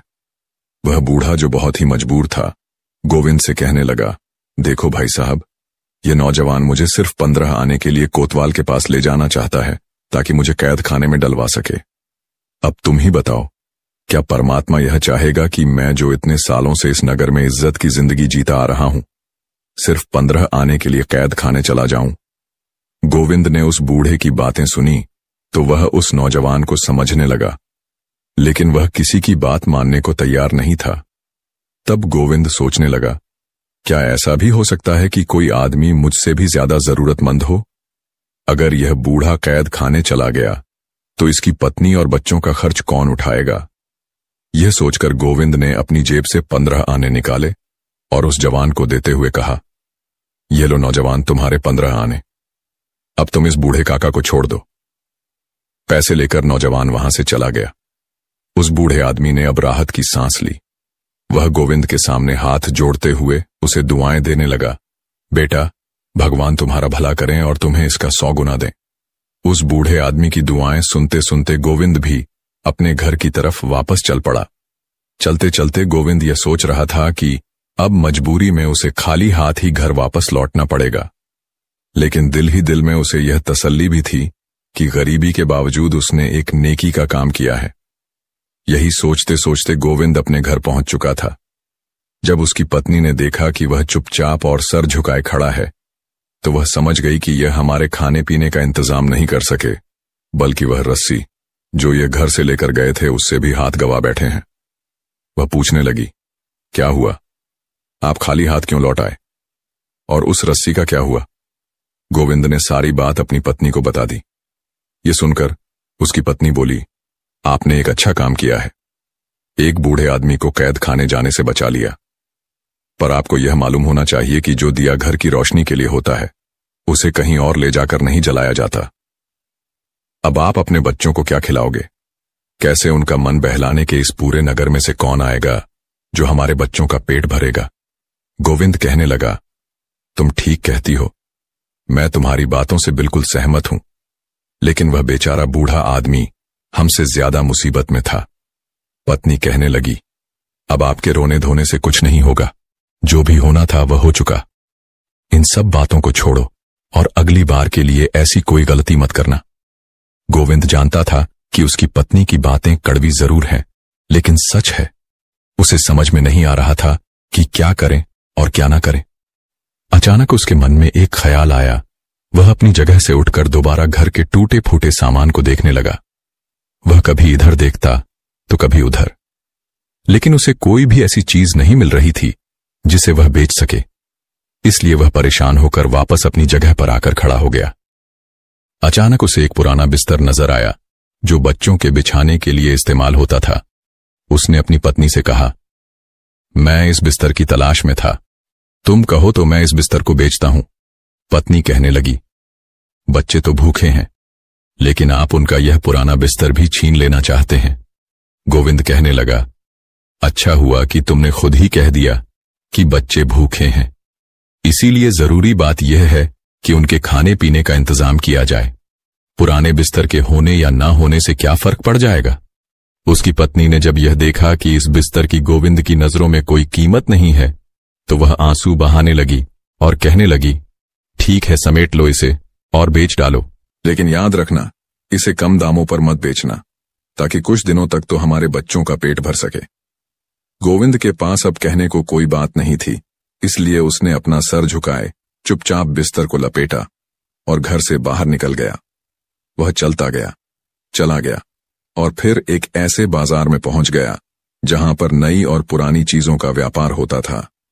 गोविंद ने उस बिस्तर को बेचने के लिए आवाजें लगाई, परंतु बहुत कम ही खरीदार उसकी तरफ आ रहे थे। जो थोड़े बहुत आ भी रहे थे, वे इस बिस्तर को इधर उधर पलट कर देखते, उसमें कई तरह की कमियां निकालते और फिर आगे बढ़ जाते। आखिरकार एक ऐसा खरीदार भी आ गया जिसे वह बिस्तर पसंद आ गया था। उस आदमी ने बिस्तर की कीमत पूछी तो गोविंद कहने लगा, 10 आने। उस आदमी को शायद बिस्तर की उतनी जरूरत नहीं थी, इसलिए जब उसने 10 आने सुने तो कहने लगा, भला इस फटे पुराने बिस्तर के लिए वह कौन आदमी होगा जो 10 आने खर्च करेगा। यह कहकर वह खरीदार आगे बढ़ गया और फिर गोविंद से दूर जाने लगा, लेकिन गोविंद भागकर उसके पास गया। उसने उस आदमी का हाथ पकड़ा और कहने लगा, हुजूर, ऐसा जुल्म ना करें, मुझे पैसों की जरूरत है, इसीलिए मैं इससे कम कीमत पर भी आपको यह बिस्तर बेच दूंगा। आखिरकार उसने वह बिस्तर 8 आने में बेच दिया और पैसे लेकर अपने घर की तरफ रवाना हो गया। वह रास्ते में सोचने लगा कि आखिर मैं अपने बच्चों के लिए ऐसा क्या खरीद लूं कि उनका पेट भी भर जाए और उनका दिल भी बहल जाए। इतने में उसे एक बूढ़ी महिला के रोने की आवाज सुनाई दी। जब गोविंद ने आवाज सुनी तो वह रुक गया और देखने लगा कि वह आवाज कहां से आ रही है। तभी उसने देखा कि एक बुजुर्ग महिला ने अपने जवान बेटे का हाथ पकड़ा हुआ था और उससे कह रही थी, मुझे किसी वैद्य या हकीम के पास ले चलो। लेकिन वह नौजवान उस बुजुर्ग महिला से अपना पीछा छुड़ाना चाहता था और कह रहा था, मां, मुझे जाने दे, मैं तेरे इलाज के लिए रकम कहां से लेकर आऊं। गोविंद ने जब उनका यह झगड़ा देखा तो आगे बढ़ा और उनसे झगड़े की वजह पूछने लगा। बुजुर्ग महिला कहने लगी, मैंने अपने इस बेटे को पालने के लिए दिन रात एक करके मेहनत की, पर आज जब मैं बूढ़ी हो चुकी हूं, मैं बीमार हूं, तो यह मुझे किसी वैद्य हकीम के पास नहीं ले जा रहा। वह नौजवान कहने लगा, मैं इस बात से सहमत हूं कि मेरी मां ने बड़ी तकलीफों से मुझे पाला और मुझे पाल पोस कर बड़ा किया, लेकिन मैं मजबूर हूं। मेरे पास इतनी रकम नहीं है कि मैं अपनी मां को हकीम के पास ले जा सकूं। गोविंद ने जब यह सुना तो वह कुछ परेशान सा हो गया फिर उसने अपनी सारी रकम यानी 8 आने अपनी फटी पुरानी चादर से निकाले और उस नौजवान को दे दिए उसे। नौजवान को गोविंद के इस काम पर विश्वास ही नहीं हो रहा था। उसने चाहा कि वह गोविंद के कदमों में गिर पड़े, लेकिन गोविंद ने उसे ऐसा करने से रोक दिया और कहने लगा, मेरे दोस्त, तुम अपनी जरूरत पूरी करो और अपनी मां का इलाज करवाओ। इसके बाद वह दोनों मां बेटा वहां से चले गए और गोविंद वापस तरह तरह के ख्यालों में खो गया। वह बेचारा बहुत ही हैरान और परेशान था, इधर उधर देख रहा था। कुछ देर के बाद वह अपने घर की तरफ चल पड़ा, लेकिन भूख और बीमारी की वजह से उससे अब चला भी नहीं जा रहा था। फिर भी वह अपने घर जाने को मजबूर था। गिरता पड़ता वह किसी तरह अपने घर पहुंचा। उसने दरवाजे पर दस्तक दी। उसकी पत्नी और बच्चे इसी इंतजार में थे, इसलिए उसकी पत्नी ने तुरंत दरवाजा खोल दिया। उसकी पत्नी के चेहरे पर खुशी साफ झलक रही थी, लेकिन जब उसने अपने पति के चेहरे पर मायूसी देखी तो उसकी खुशी भी गम में बदल गई। पत्नी कहने लगी, अरे ये आपने क्या किया? आप एक बार फिर से खाली हाथ लौट आए। गोविंद ने जब अपनी पत्नी को गुस्से में देखा तो उसे सारी बात बता दी। सारी बात सुनने के बाद उसकी पत्नी बोली, आपको तो सिर्फ दूसरे लोगों से प्यार है। उन्हें मुसीबत में देखकर आपको उनकी सहायता कर रहे हो, लेकिन पता नहीं आपको अपने बच्चों पर दया क्यों नहीं आती। अब आप ही बताओ कि हम क्या करें, कहां जाएं? अब मेरे बच्चों में ज्यादा देर तक भूख बर्दाश्त करने की हिम्मत नहीं है। अब तो लगता है कि भूख के मारे इनकी जान ही निकल जाएगी।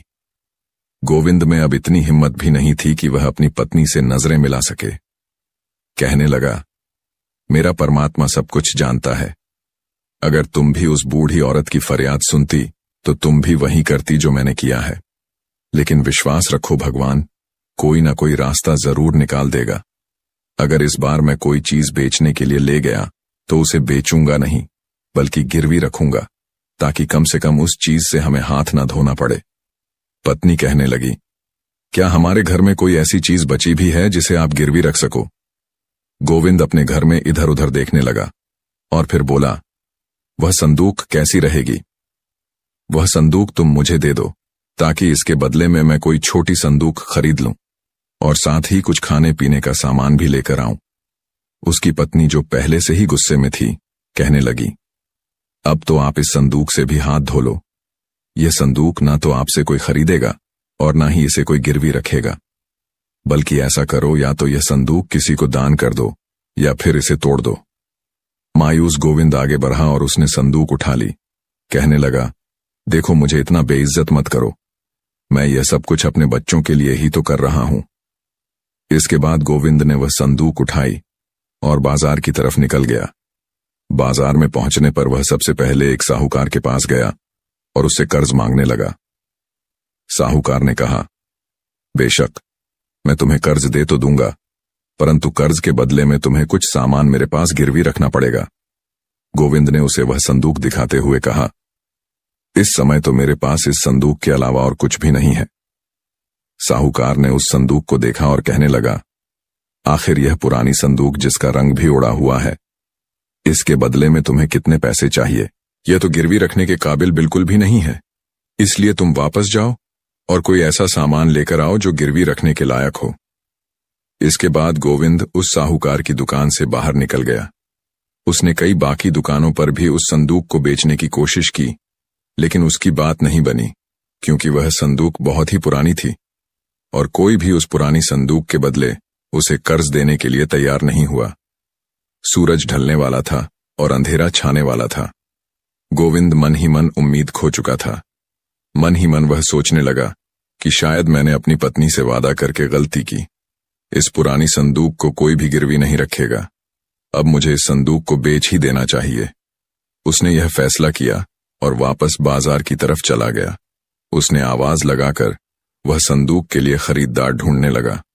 अब उसकी सारी उम्मीदें इस संदूक पर ही टिकी थीं, ताकि वह इसे बेच सके और अपनी पत्नी और बच्चों के लिए कम से कम एक वक्त का खाना तो ले ही सके।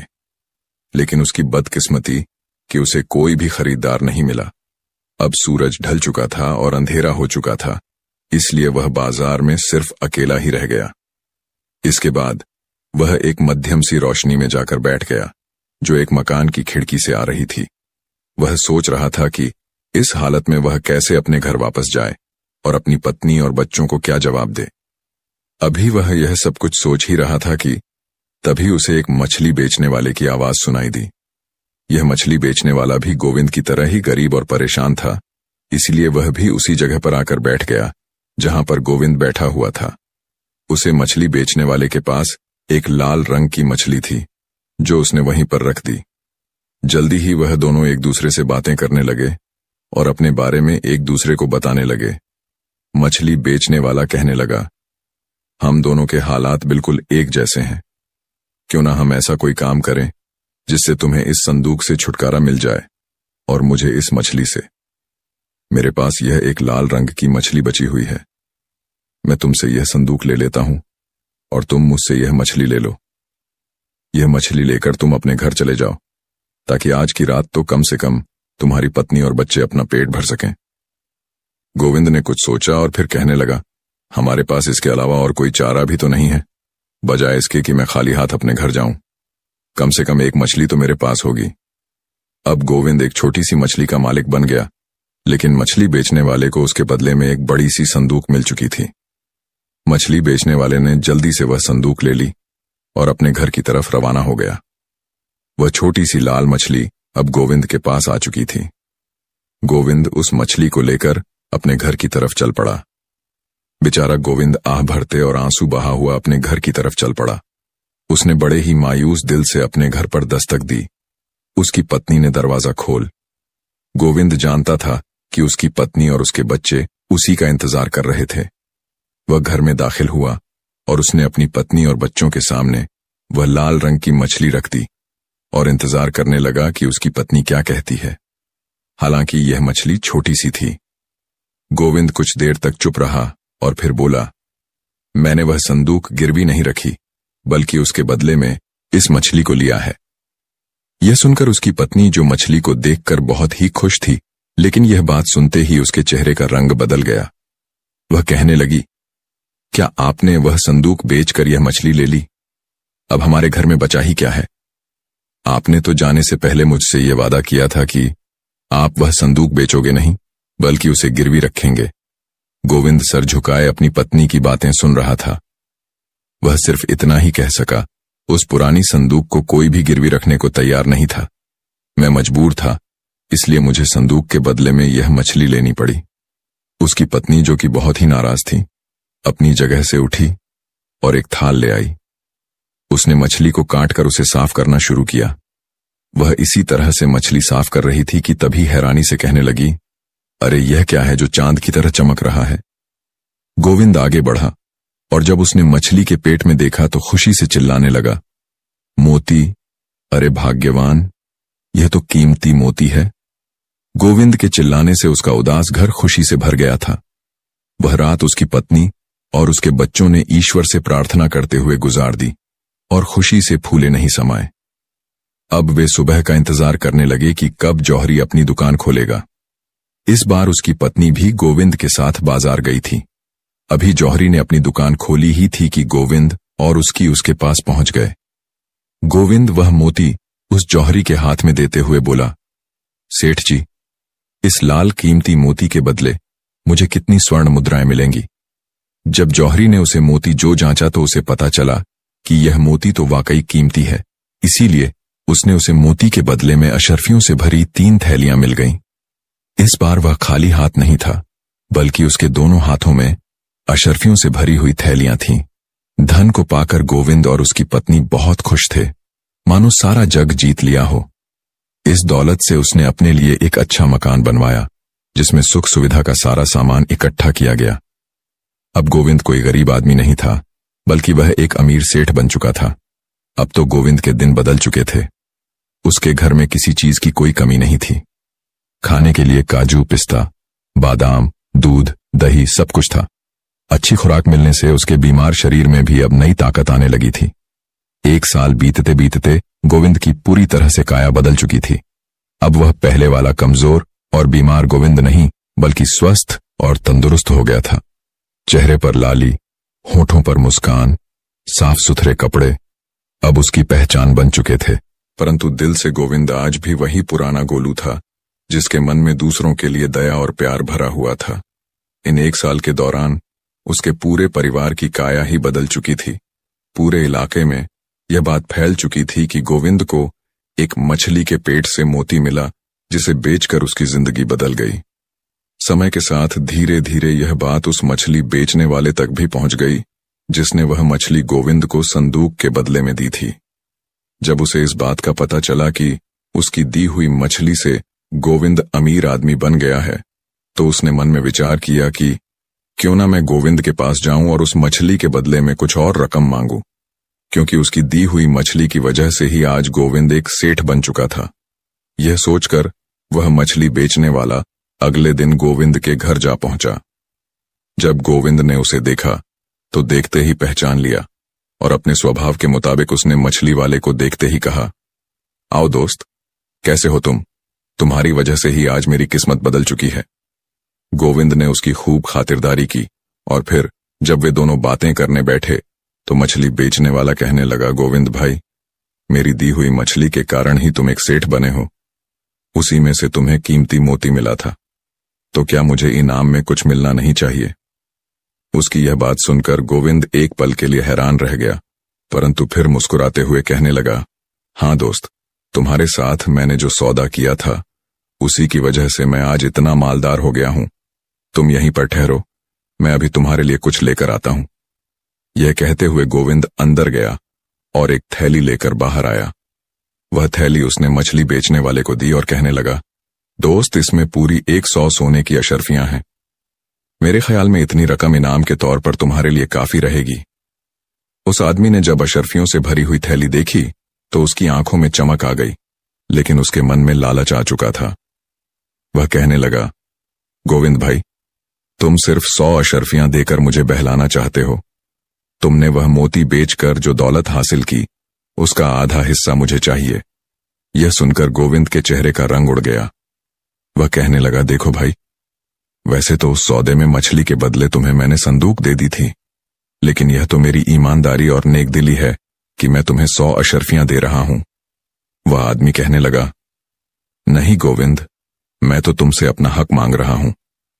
इस पर गोविंद ने कहा कि मैंने तुमसे जब वह मछली खरीदी थी तो उस सौदे के साथ यह मोती भी उस मछली के साथ ही था।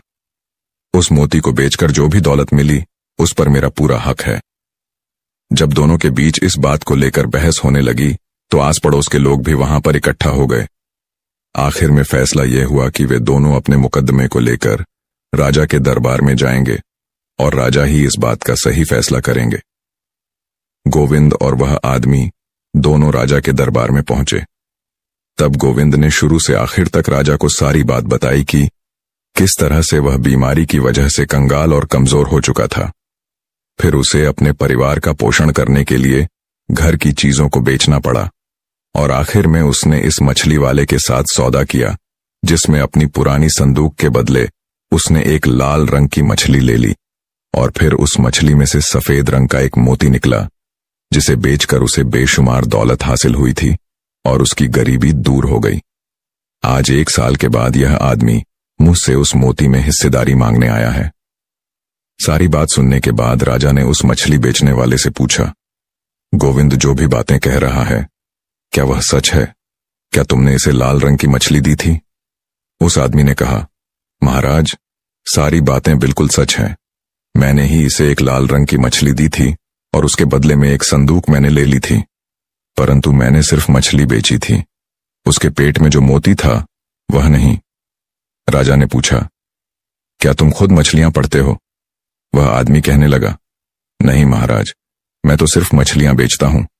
मैं इन्हें मछुआरों की बस्ती में से एक मछुआरे से खरीद कर लाता हूं। तब राजा ने कहा, अगर मछली के पेट में से निकले हुए मोती पर तुम अपना हक जता रहे हो तो मेरे हिसाब से इसमें एक हिस्सेदार और बनता है, और वह है वह मछुआरा जिसने इस मछली को पकड़ा था। मुझे कोई भी फैसला देने से पहले उस मछुआरे की गवाही भी लेनी पड़ेगी। इसलिए तुम जाओ और कल दरबार में उस मछुआरे को लेकर हाजिर हो जिससे तुमने यह मछली खरीदी थी। इसके बाद राजा ने दोनों को वापस भेज दिया। मछली बेचने वाला वह आदमी अब दुविधा में पड़ चुका था, लेकिन फिर भी वह राजा के कहने पर मछुआरों की बस्ती में जा पहुंचा। उसने उस मछुआरे को ढूंढने की कोशिश की जिससे 1 साल पहले उसने वह मछली खरीदी थी, परंतु काफी ढूंढने के बाद भी वह मछुआरा उसे नहीं मिला। अगले दिन वह फिर से दरबार में पहुंचा और उसने कहा, महाराज, मैंने काफी ढूंढने की कोशिश की, परंतु मुझे वह मछुआरा कहीं पर नहीं मिला। राजा ने कहा, अगर यह बात है तो मुझे यह फैसला गोविंद के पक्ष में ही सुनाना होगा। यह सुनकर वह आदमी कहने लगा, महाराज, मुझे 1 दिन का वक्त और दीजिए, मैं कैसे भी करके उस मछुआरे को ढूंढ कर लाऊंगा। उस दिन वह आदमी फिर से मछुआरों की बस्ती में गया और उस मछुआरे को ढूंढने लगा, परंतु उसे निराशा ही हाथ लगी। तब उसने सोचा कि अगर मैं किसी दूसरे मछुआरे को अपने साथ ले जाऊं और वह राजा के सामने यह झूठी गवाही दे दे और कह दे कि मैंने उससे ही मछली खरीदी है, तो बात बन सकती है। यह विचार आने के बाद उस आदमी ने एक मछुआरे को इस बात के लिए राजी कर लिया कि वह के दरबार में यह गवाही देगा कि वह मछली उसने ही उस मछली बेचने वाले को बेची थी। अगले दिन जब दरबार लगा तो गोविंद वहां मछली बेचने वाला और गवाही देने के लिए मछुआरा तीनों राजा के सामने हाजिर हुए। राजा ने उस मछुआरे से पूछा, क्यों भाई मछुआरे, 1 साल पहले क्या तुमने ही वह सुनहरी मछली इस मछली बेचने वाले को बेची थी?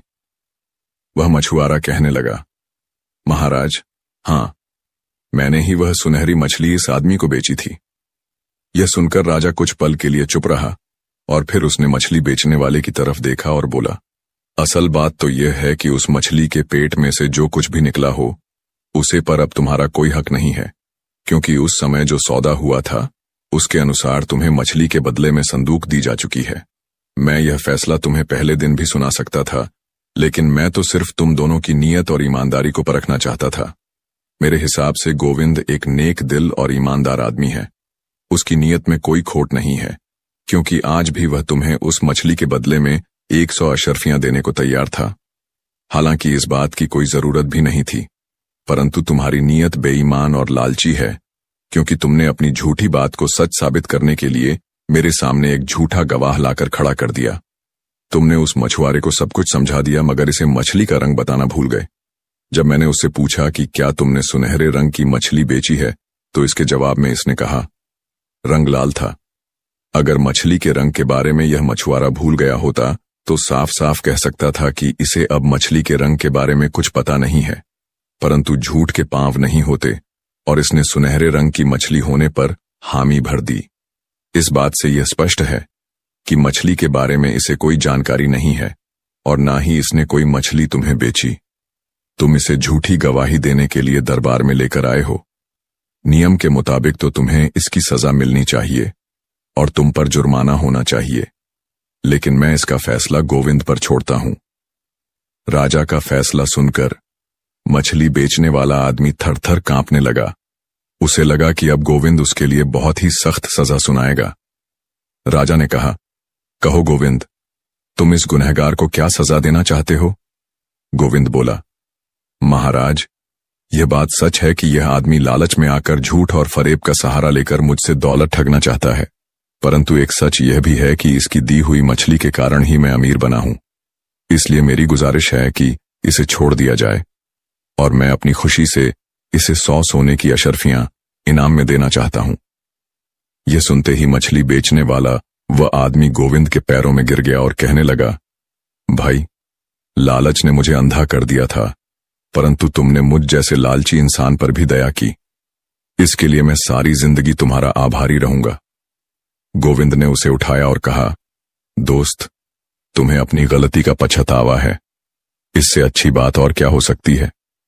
यह कहते हुए वे दोनों बड़ी खुशी के साथ राजा के दरबार से लौटे और फिर गोविंद ने उसे 100 अशर्फियों से भरी हुई एक थैली दे दी। जब बाकी लोगों को इस बारे में पता चला तो वे सब भी गोविंद की तारीफ करने लगे। अब पूरे इलाके में गोविंद की इज्जत और भी बढ़ गई थी। इस तरह कहानी के अंत तक पहुंच गए। गिद्ध ने कहा, प्रिय, इसीलिए मैंने कहा था कि हमें जो मिले उसी में खुश रहना चाहिए। ज्यादा लालच हमेशा नुकसानदेह होता है। गिद्ध की पत्नी को गिद्ध की बात अच्छी तरह समझ आ गई और उसने अपना गुस्सा त्याग कर दोनों ने खुशी से भोजन किया। यह कहानी ईमानदारी, लालच और न्याय पर आधारित है। गोविंद जो गरीबी से जूझ रहा था, अपनी पुरानी संदूक के बदले एक मछली खरीदता है, जिससे उसे एक बहुमूल्य मोती प्राप्त होता है। वह मोती बेचकर अमीर बन जाता है। 1 साल बाद मछली बेचने वाला आदमी मोती में हिस्सेदारी मांगता है। मामला राजा के दरबार में पहुंचता है, जहां राजा बुद्धिमानी से उसकी बेईमानी को उजागर करता है। लेकिन गोविंद अपने बड़े दिल का परिचय देते हुए न केवल उसे माफ कर देता है, बल्कि उसे 100 अशर्फियां भी इनाम में देता है। इससे यह सीख मिलती है कि ईमानदारी और उदारता का सदा सम्मान होता है, जबकि लालच अंततः हार जाता है। साथ संगत जी, ये थी हमारी आज की वीडियो। ऐसी ही रूहानी सत्संग साखियां सुनने के लिए चैनल को सब्सक्राइब जरूर करें जी। राधा स्वामी।